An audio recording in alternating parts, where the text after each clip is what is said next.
আহা ভাই, কালকে ভারত কি দিল সাউথ আফ্রিকাকে, কি দিল! পুরো 8 আনা কিলো। যেরকম বোলিং পারফরমেন্স সেরকম ব্যাটিং পারফরমেন্স, পুরো পয়সা উসুল ম্যাচ। মানে সাউথ আফ্রিকাকে দুই তরফ থেকে সেকে দিচ্ছে, ব্যাটিং এর তরফ থেকে আর বোলিং এর তরফ থেকেও। আরে সাউথ আফ্রিকার টাগলু কোচটা কোথায় গো, এই সুগরি কর্নার? ভাই সাউথ আফ্রিকা ভারতকে টেস্ট ম্যাচে হারানোর মুখে দাঁড়িয়ে এই টাগলুটা প্রেস কনফারেন্সে ভারতকে কি অপমান করেছিল। We wanted India to really global. কোথায় গ্লোবাল? এবার গ্লোবাল করে দেখা দিয়েছে তো সেকে, গ্লোবাল পিছনে ঢুকিয়ে। হ্যাঁ আমি জানি টেস্ট ফরম্যাট হচ্ছে ক্রিকেট ফরম্যাটের সবথেকে কঠিন ফরম্যাট।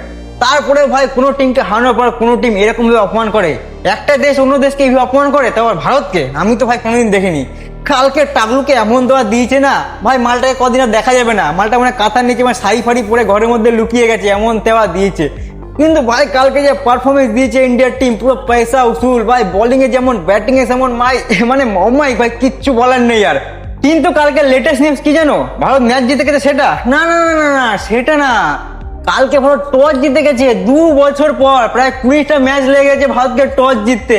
মানে বুঝতে পারছো, 2 বছর পর 20টা ম্যাচ পর ভারত টস জিতেছে কালকে। ভাই কালকের ভারতের প্লেয়াররা না ম্যাচ জিতে অতটা খুশি হয়নি যতটা খুশি হয়েছে টস জেতার পরে। ভাই আয়াম তো পুরো অবাক। কালকে মনে হয় কেল রাহুল ঠিক করে গেছিল, আমি যাবো হাত দিয়ে টসটা করবো, জিতে যাবো আর সাউথ আফ্রিকা অর্ডার করে দেবো। কারণ এতদিন অন্যান্য টিম অর্ডার করছিল টস জেতার পরে যে ভারত তোমরা যাও, তোমরা ব্যাট করে নাও, তোমরা বল করে নাও। কালকে কেল রাহুল পুরো ঠিক করে গেছিল, টস বাহার দিয়ে করবো, টস যা জিতে যাবো আর সাউথ আফ্রিকাকে ব্যাট করতে পাঠিয়ে দেবো। जब ऊपर वाला हो साथ तो डरने की क्या बात। ভাই কালকে ভারত টস জিতে গেল, উপরওয়ালা মনে ভারতের সাথেই ছিল। টস জিতে গেল আর ভারতের ক্যাপ্টেন কেএল রাহুল মানে আমাদের সেটটির জামাই পাঠিয়ে দিল সাউথ আফ্রিকাকে প্রথম ব্যাট করতে। আর ব্যাট করতে গিয়ে সাউথ আফ্রিকার তরফ থেকে কুইন্টিন ডিকক অ্যাকশন করেছিল। ভাই অবশ্যই ভালো খেলেছে, কিন্তু ভারতের বোলাররা কুলদীপ যাদব 4 উইকেট, প্রসিদ্ধ কৃষ্ণা 4 উইকেট, হর্ষদীপ সিং আর এদিক থেকে রবীন্দ্র জাদেজা 1 উইকেট নিয়ে সাউথ আফ্রিকাকে 270 রানের মধ্যে বান্ডিল বানিয়ে দিয়েছে। ভাই কি বোলিং পারফরমেন্স! আর তারপরে তো তোমরা জানোই যে চেস করতে গেলে ভারতের অবস্থা কি হবে, কারণ ভারতের সাথে আছে চেস মাস্টার বিরাট কোহলি।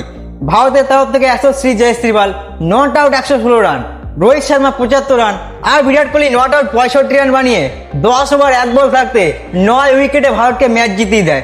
ভাই এটাকে ম্যাচ জেতা বলে না, এটাকে বলে অপোনেন্ট টিমের কানের গোড়ায় এক চড় মারা। ভাই 10 ওভার থাকতে ম্যাচ জিতে গেছে 9 উইকেটে, কোনো মজার ব্যাপার না ভাই এটা।